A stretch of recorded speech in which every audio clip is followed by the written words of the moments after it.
Welcome all of you. Thank you for rising early in the morning and joining the Japa here. And the whole world is awake till 1 o'clock or 2 o'clock or 3 o'clock in the late night, and they get up at 8 o'clock in the morning. But all of you being spiritual sadhakas, you have woken up early in the morning. Very wonderful it is, very nice. And the early morning is called Brahma Muhurta. This is coming, I think, the way of the audience, I think. You can put it behind, I think. Yeah. The time in which you are right now sitting now is called as Brahma Muhurta. It's very, very auspicious time. You see, the universe is created in such a way that everything is divided in 3 categories: Sattva, Rajas and Tamas. How many of you have heard these 3 words? Sattva, Raja and Tama? Yeah, very good. So, goodness, passion and ignorance. The early morning hours are in goodness. The daytime is in passion. And night time is in ignorance. So, when I was also in a Brahmachari Shibir, a camp, we were about 50 of us. We were actually having a building right opposite to the ocean in a place called Aligarh in India. So early morning we sat in a semicircle facing the ocean in the rooftop and we were chanting. An amazing observation I made, that the ocean waves were throwing out wastage things from the ocean, the early morning hours. So much of slag, muddy things, it was throwing to the seashore. And in the daytime, the waves were going up and down with so much impurities, but they were not able to release the impurities. So what does that teach us? The early morning hours are very good for removing the wastage or the toxins from your mind. It's the best way to release it. And anyone who chants Hare Krishna in the early morning hours, little by little by little, slowly but surely, the toxins from your mind will be removed. And what happens when the toxins are removed from the mind? Mind becomes lighter, it becomes purer, it becomes more advanced in thought process. Unlike the way the modern world throws so much of toxins into our minds in the form of hatred and anger and greed and lust and pride and everything. So, morning hours are very good for releasing the impurities from the mind.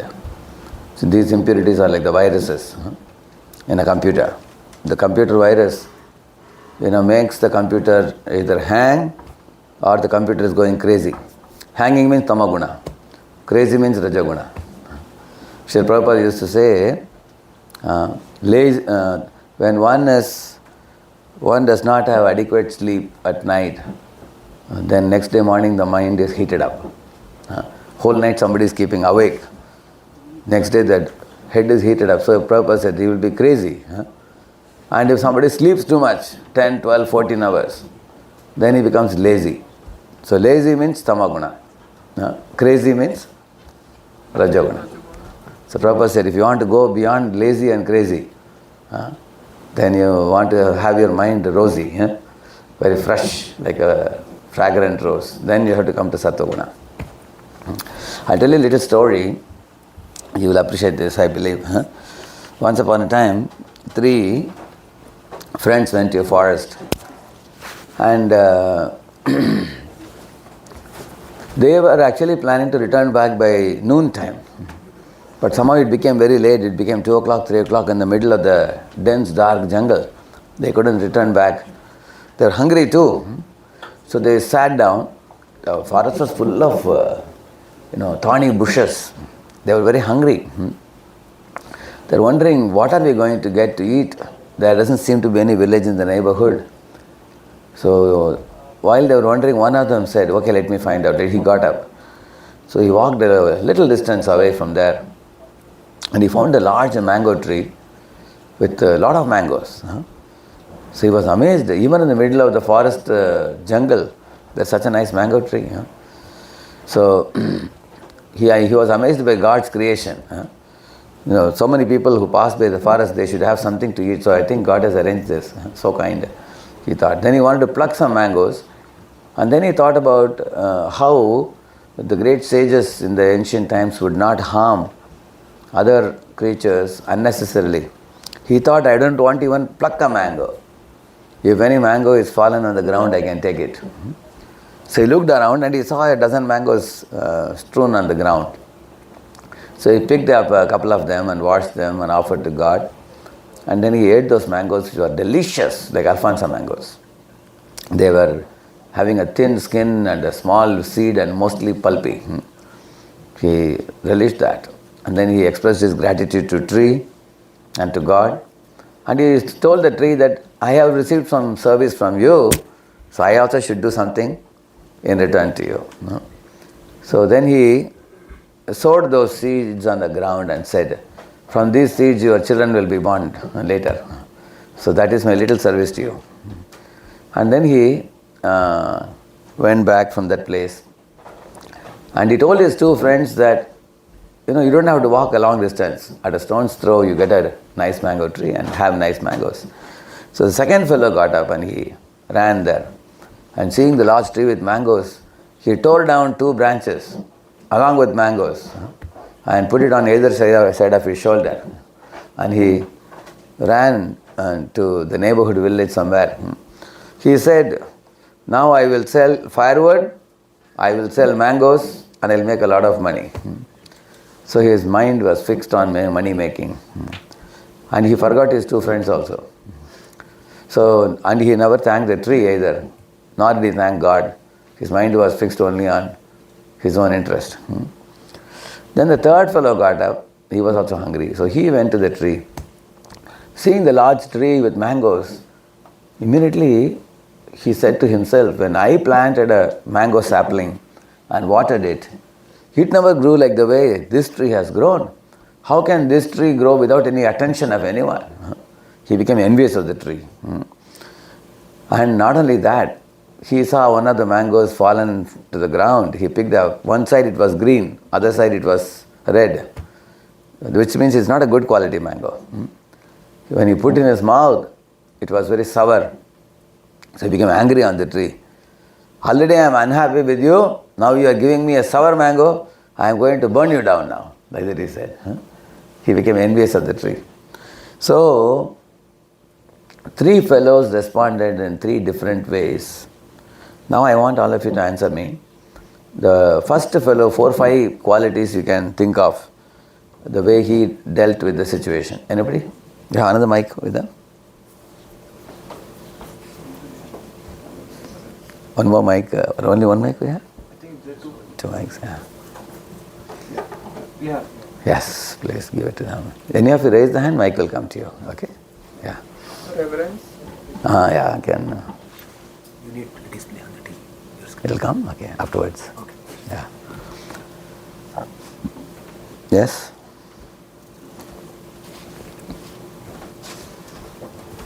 Respect and reverence. Oh, he had respect. He had respect and reverence for God and nature. The way he dealt with... see, nature is mother, God is father, we say. So he had respect for both. Thank you.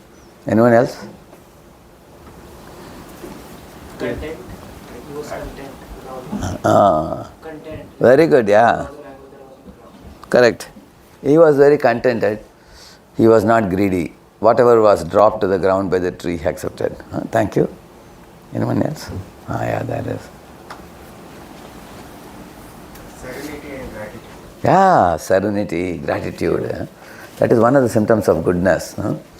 Gratitude in whatever situation one is put. He was grateful to the tree, grateful to God. Thank you. Anything else? Yeah. If you... Yeah, who? Yeah, please. The intention of giving You can give the mic to... Where is the mic? Yeah. the intention of giving back service. The intention of wanting to give back something in return when you receive something. Like we say now, God gives and forgives. We get and forget.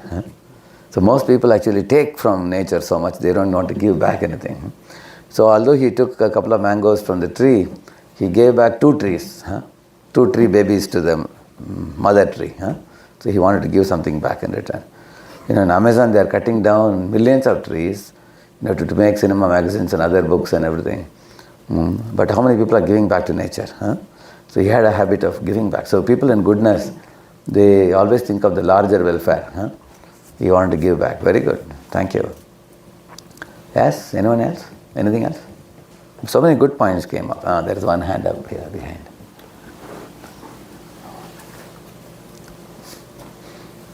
He saw the tree as a spirit soul. He saw the tree as a spirit soul.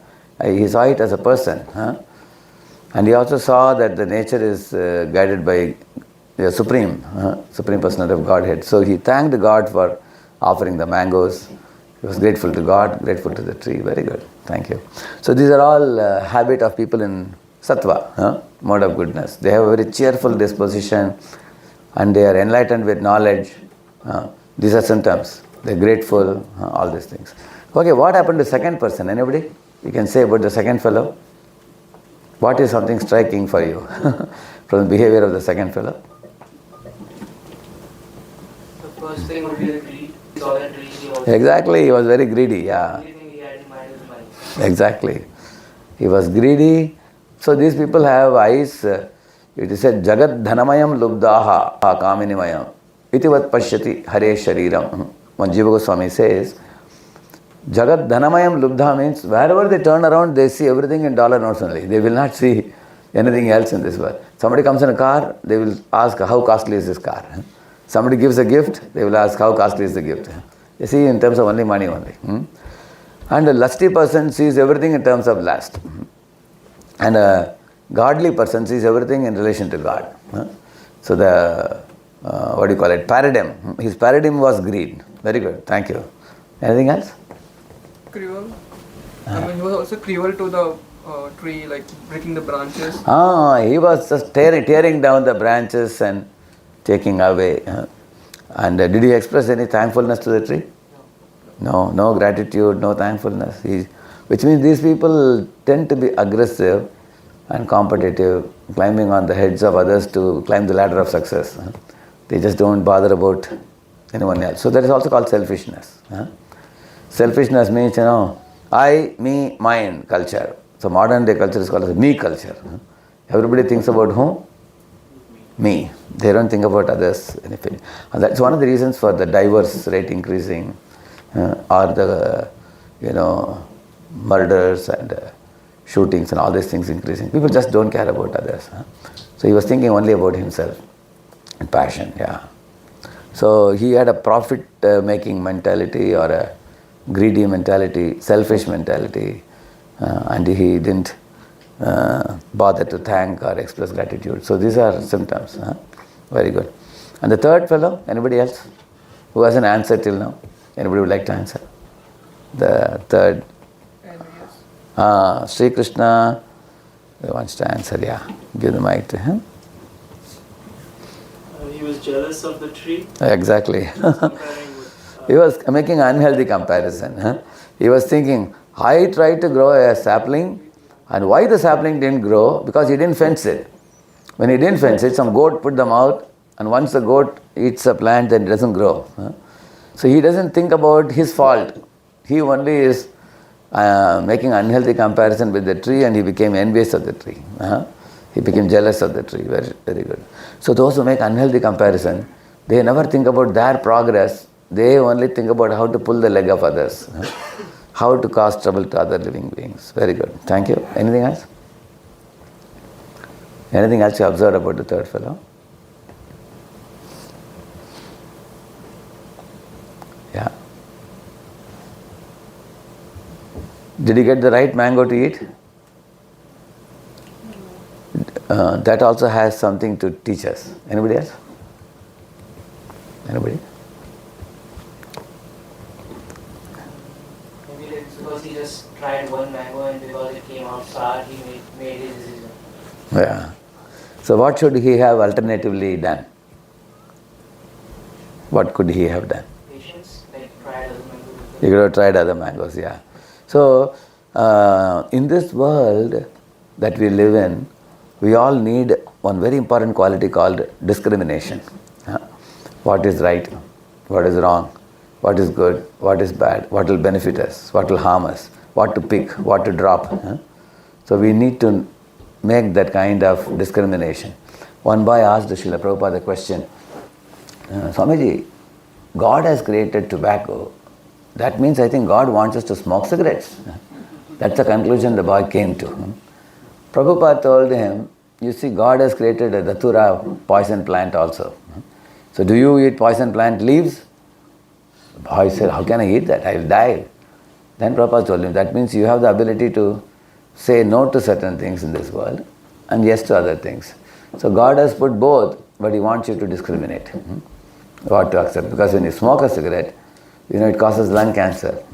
When you drink liquor, it causes liver cirrhosis. Isn't it? When you eat meat, it also causes constipation, very difficult to digest. When you have illicit sex, it causes sexually transmitted diseases. So each of this is causing some harm to the body. So we don't have to do it ourselves. We can see others suffering and learn from them. We don't have to do it all ourselves to learn. Similarly, when you do pranayam or when you do yogasanas, when you do chanting, your body becomes healthy, your mind becomes calm, cool, collected, your intelligence becomes focused, and you can experience health, body, mind, soul, health. So the nature is so designed that when you do the right things, it leads you to becoming healthier in your body, mind and soul. When you do the wrong things, it makes you to suffer in your body, mind and soul. Body suffers from diseases, mind suffers from depression, and soul is deprived of its real food, and there is no fulfillment. So, therefore, one should know what to feed and what to fence. Like for a plant, you give water, you give sunlight, you put manure, these are all things you feed. And what you fence, you put a fence around the plant, so that animals won't come and put them out. So, similarly in our life also, all of you students, you have to feed certain good things into your system, good inputs, which will make your body, mind, soul healthy. And you have to fence yourself from those items which will be harmful to your system. To some degree, people have some idea nowadays about the body. People know junk food is not good. We should eat, healthy food. People know that. Similarly, people are very conscious whether it is cooked in a hygienic manner. In America, anything you give anyone to eat, immediately they will want to know the contents. They will look in the tin, what is put, because people want to know whether it has proteins, whether it is healthy or not, what are the contents. So just as you are that much mindful about what you eat, similarly we should be mindful about what we give to the mind and to the soul also. So Sattva, Raja, Tama, 3 gunas. Now you had a very nice discussion on, many of you recollected very good points. So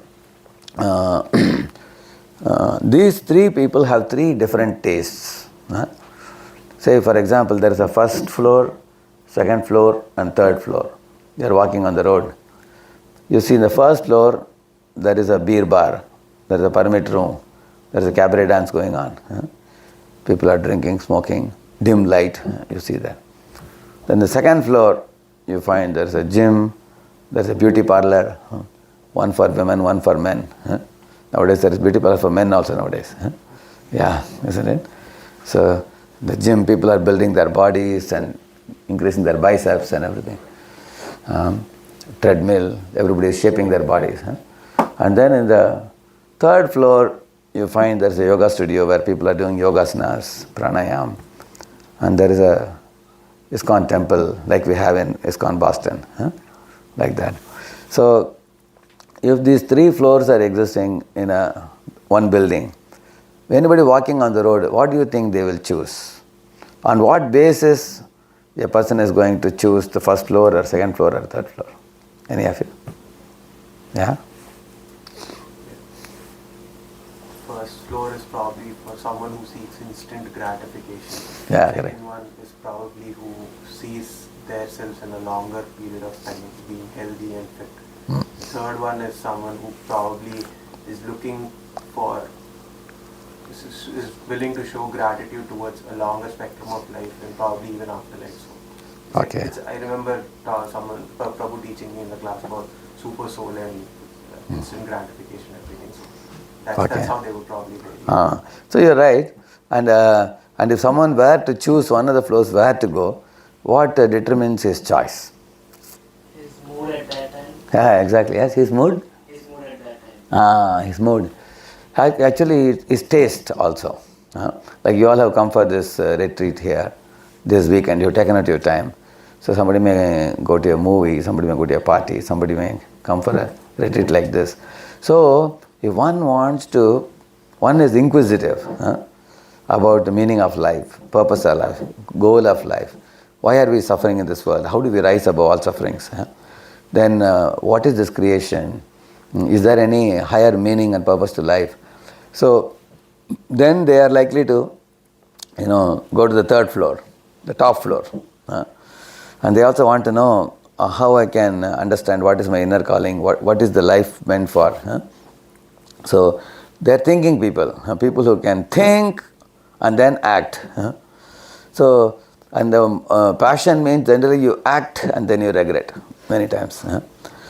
And mode of ignorance means no thinking, no acting. They're lazy to think, they're lazy to act. So those are the people who take sleeping pills to forget the problems, or they watch TV to forget the problems, or they drink and smoke to forget the problems. They neither think nor act.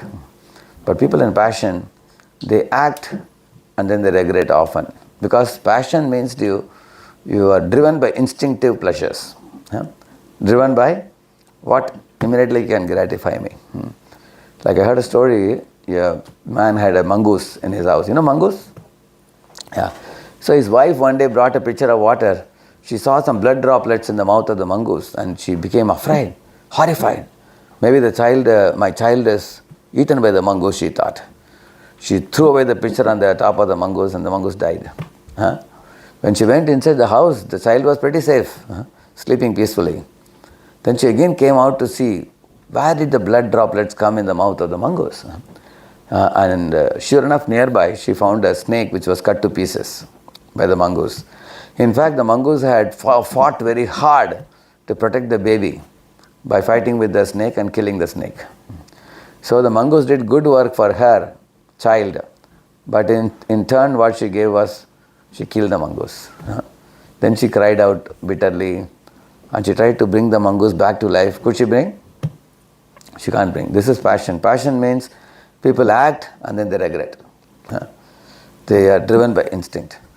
On the other hand, goodness means you think and then you act.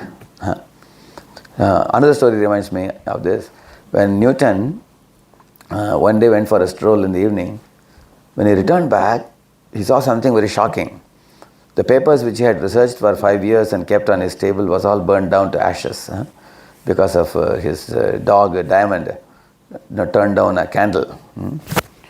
So he cried loudly because nowadays we keep backup of whatever we do, but he had no backup at that time. So he was upset with the dog. He had a gun inside the drawer. He could have taken the gun and shot the dog. Did he do that? He didn't do that.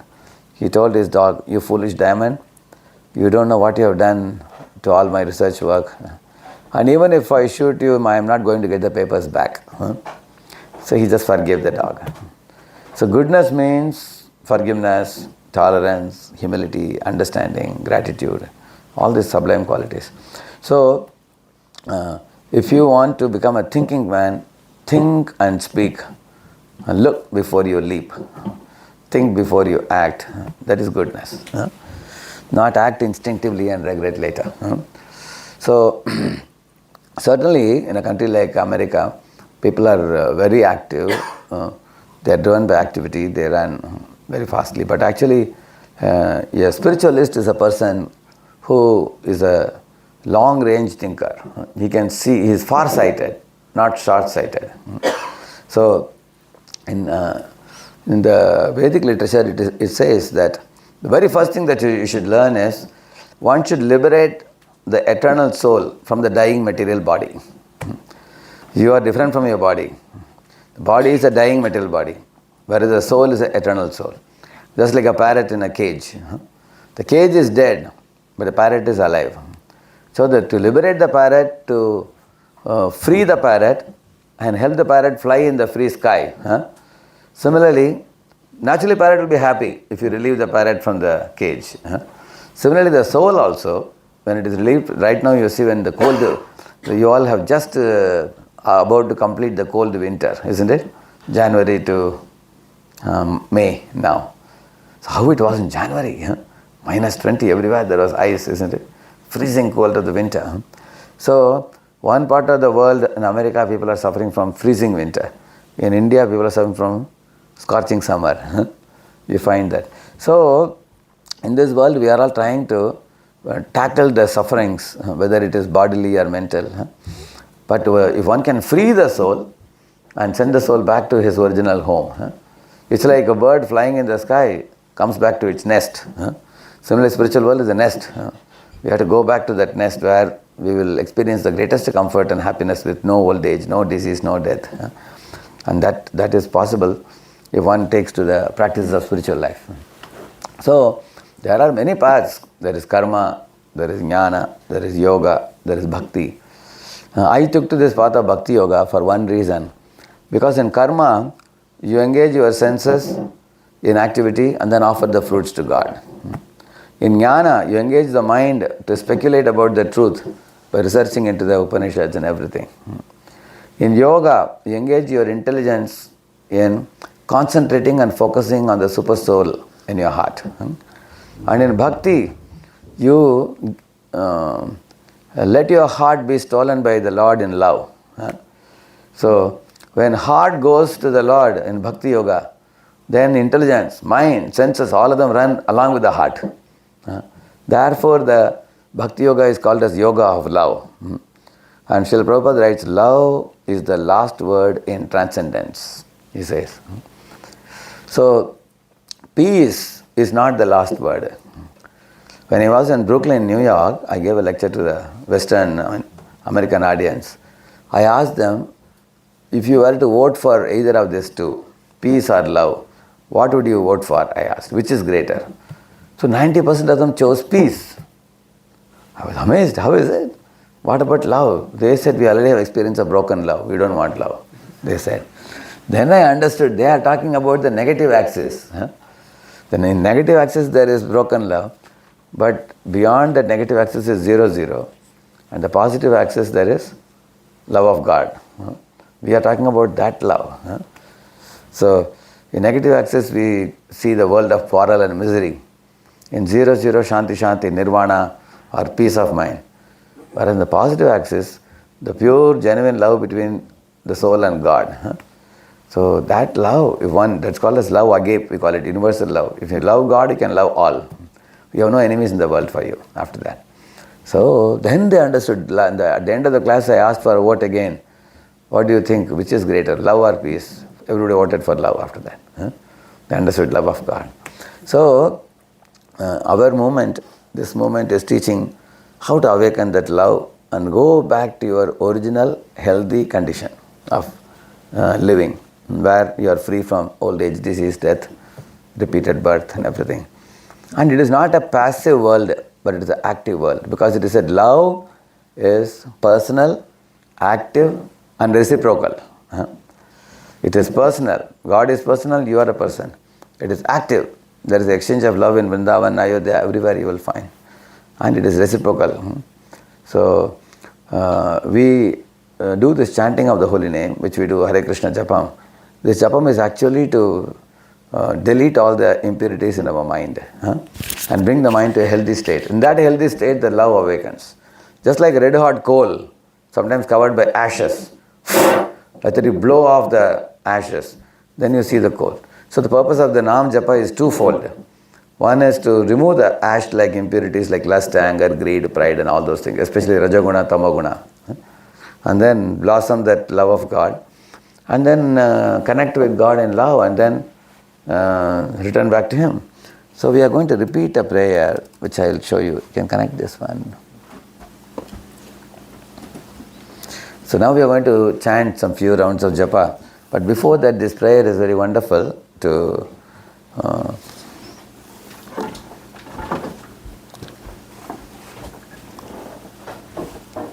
methods and moods we have. The first method is, I will request all of you to sit in a Padmasana posture. You can sit in Padmasana.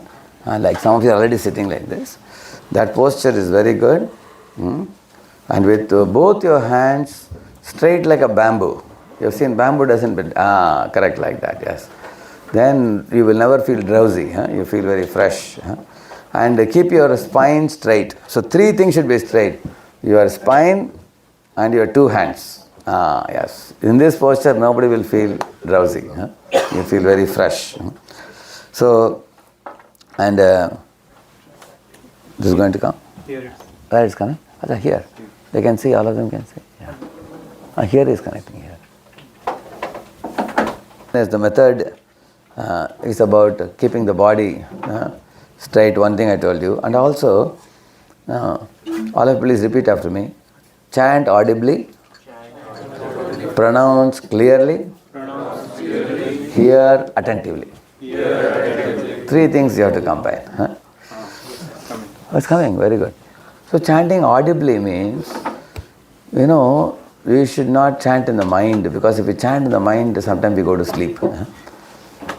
But if we chant audibly, then whatever is coming from your mouth, you should be able to hear it. Hare Krishna, Krishna Krishna, Hare Hare, Hare Rama, Rama Rama, Hare Hare.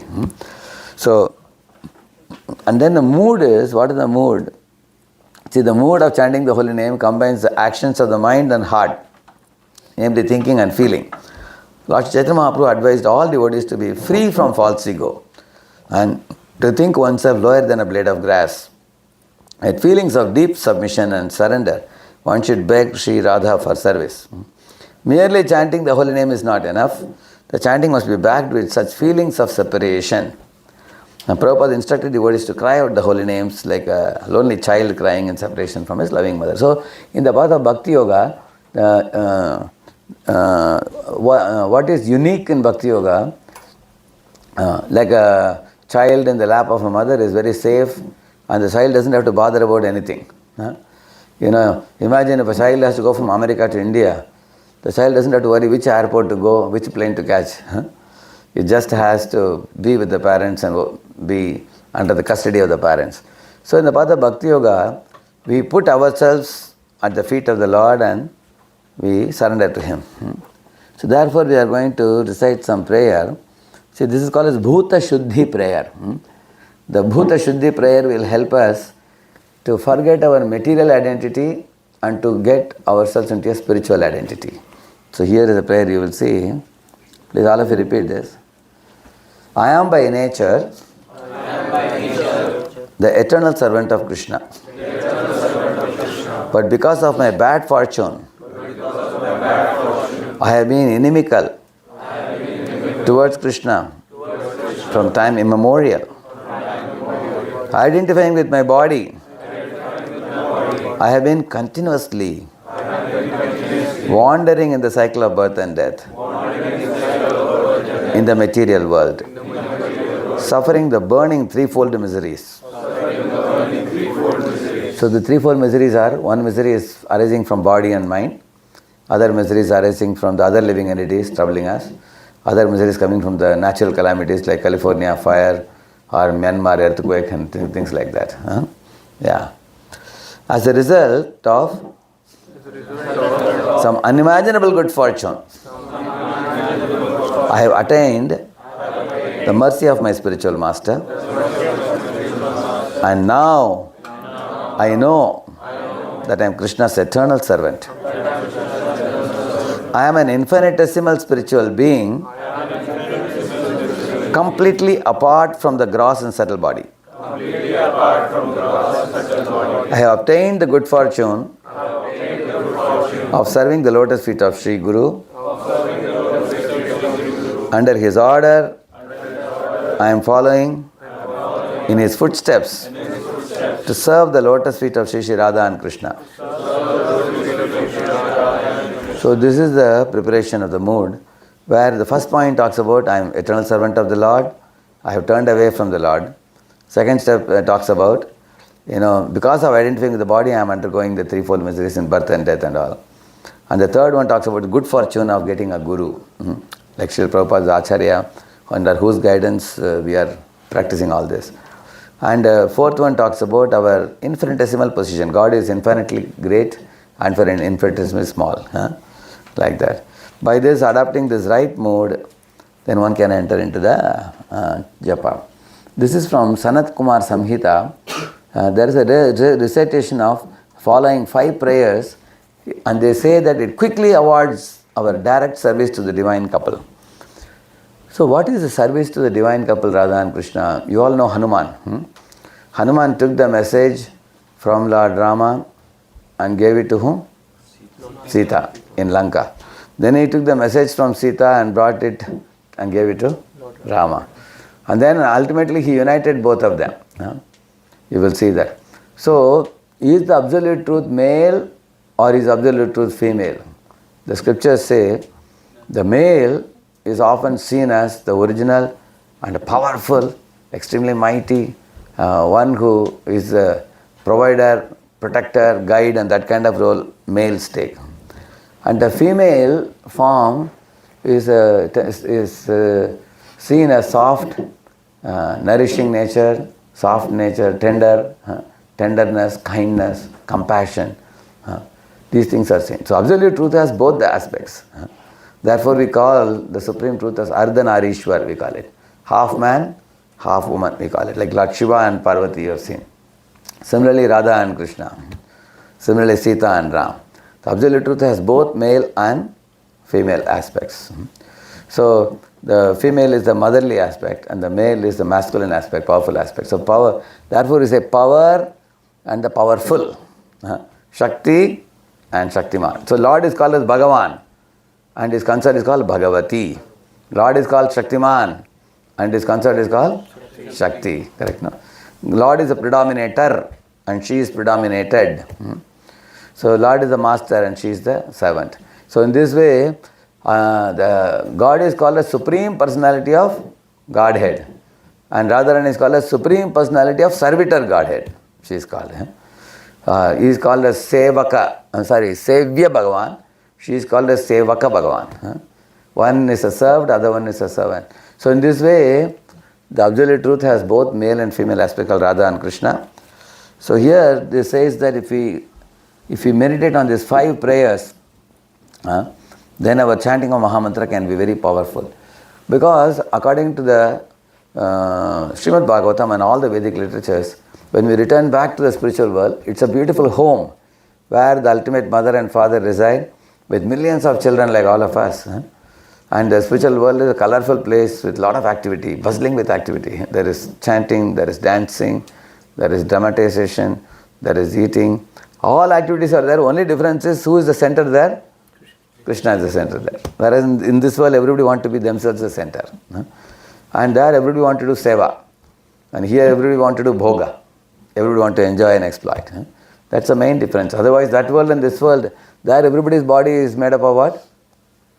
Spiritual body. Whereas here, everybody's body is made up of? The 5 elements, earth, water, fire, earth, and things like that. So that body is imperishable body. Whereas the body here is perishable. Okay? So this is another wonderful prayer. Please repeat this. Oh Radha Krishna, please rescue me from the ocean of birth and death. Please save me from the problems of home, family, friends. Please break to pieces the fears of your surrendered devotees. So the first one is a prayer to be saved from the different kinds of challenges in this world which block us from going back to God. Because there are various things that keep us pinned down. That's first prayer. Second prayer, let us say, Oh Radha Krishna, today I place myself and everything I possess in this life or in the next life at your lotus feet. So this is the mood of a devotee. My body, my mind, my words, my belongings, everything I offer to you. And including myself. So accept me, make me your own. And in that mood we chant. And third one, Oh Radha Krishna, I am an abode of all offenses. I have abandoned all my spiritual duties. I have no shelter. O Radha and Krishna. O my lords. Please give me your shelter. So, yes, it is true that we all have to do spiritual duties, but the material world keeps us very busy with so many different things, because of which we are not able to fulfill our spiritual duties. So we are telling them that, please engage me again in your spiritual duties so that I can return back to you. And the fourth prayer, O Master of Radha, Krishna, I am yours. O beloved of Lord Krishna, Radha, I am yours. I offer my thoughts, words and deeds to both of you. You both are the goal of my life. Yeah. So, Krishna is called as Master of Radha, and Radharani is called as Beloved of Krishna. So, actually the mother and father have given birth to our bodies. But this mother and father you get in this life are called local mother and father. And Radha and Krishna are global mother and father. So why global mother, father? They are mother and father for everybody. For all mothers and fathers, they are the ultimate. So, in this world, like my mother and father, they passed away in 2017, before the COVID. So, they were in Pune for a year. So, naturally, we all are attached to our mother and father very much. Me and my sisters and all. So, when they passed away, my sisters were like shattered to pieces. Because you have been always seeing them, correct? In front of you, talking to them affectionately. So in this world, even though we develop attachment and affection, eventually they will go out of our scene. They have to pass one day. No matter, none of us can hold them or hold ourselves. Whereas when one attains Radha and Krishna, they will never leave us. Because their bodies are eternal and our soul is also eternal. And the relationship is eternal also. And then last prayer. O Radha and Krishna, you are like two great oceans of mercy. Please be merciful to me. I take shelter of you and surrender unto you. Although I am a sinner and an offender, please engage me in your divine service. So in this way, the last prayer is seeking shelter, and the third prayer, last prayer is seeking service, third prayer is seeking shelter, and the fourth prayer declares that they are Radha and Krishna, our life and soul. The first prayer talks about how to begging for rescue from this situation, current situation. And second prayer is offering everything we have to the Lord. So very, very beautiful prayer. So in this way, with this type of background mood, we should chant the holy name. So when we chant the holy name properly, they definitely hear it. What is the proof? Draupadi was calling in somewhere from Gujarat in India, isn't it? And Lord Krishna was in Hastinapur at that time. You can imagine Hastinapur is in Delhi. And she is in Delhi, our Draupadi. And Krishna is in Gujarat, Dwaraka. But when she called, Hey Krishna, Hey Govinda, Hey Gopijanvallabha, Hey Dwaraka Vasin, like that she called. At that time, Krishna was about to start eating from a golden plate. Satyabhama was serving. As soon as he heard the sound, he just moved the plate aside and he stood up. And immediately he decided to, he told her, she asked what happened. He said, one of my devotees is loudly calling me, crying for me. He just vanished here. Next moment he appeared in Delhi and he supplied unlimited sari. So you can see that when you call the holy name, definitely he takes notice. Just like in your mobile, you can call somebody in India from here, isn't it? Through the ISD call you can make it. Similarly, the holy name is the spiritual mobile with which you can connect with the Lord who is in the spiritual world. So in this way, now we are going to chant 4 rounds, let us chant, which will take about half an hour or so. We will sit in circles. And while chanting, as I told you, please remember these 3 things. Please repeat again. Chant audibly. Pronounce clearly. That's what we are trying to do. So generally what I do, I keep one eye closed, the left eye, and with the right eye, I meditate on the tip of the nose. when you see this, when you see the tip of the nose, that's what Krishna says one should do. Look at both eyes. If you see, you get a headache. It's difficult. Huh? But one eye, if you close, and with one eye look at the tip of the nose. The nose is the non-moving part of your body. Huh? So you can get a one-pointed concentration. Very good. Huh? When you meditate on the tip, when you look at the tip of the nose, and then your eyeball comes here. It will come and rest here. So you cannot see anyone around you. Huh? All the people around you, who is sitting, who is walking, who is talking, everything. So there are only two distractors for you. One is the eye, another one is the ears. Of course, I have ear plug also. I put my ear plug, I rest my eyes in the tip of the nose, then I am completely free from distraction of the eye and the ears. And then when we chant, Hare Krishna, Krishna Krishna, Hare Hare, Hare Rama, Rama Rama, Hare Hare. So we should try to hear two words. When mind goes away, pull it back, Krishna says. As the mind goes, pull it back, try to hear. Again, pull it back. When you do this exercise, gradually mind becomes calm, cool, collected and focused. When the focus comes, like a magnifying glass, the focal point can burn away cotton or paper. Like that, your chanting of the Hare Krishna will burn away all the impurities in the heart and render your heart like a clean, clear lake. Then with that crystal clear mind, you will feel so happy, so cheerful. And you will be able to deal with all situations in your life, challenges in your life, with a very cool head. And you can do things with focus. And you can never be defeated very easily by even very trying circumstances. You will develop the inner strength to face everything. Hare Krishna Maha Mantra ki. Jai.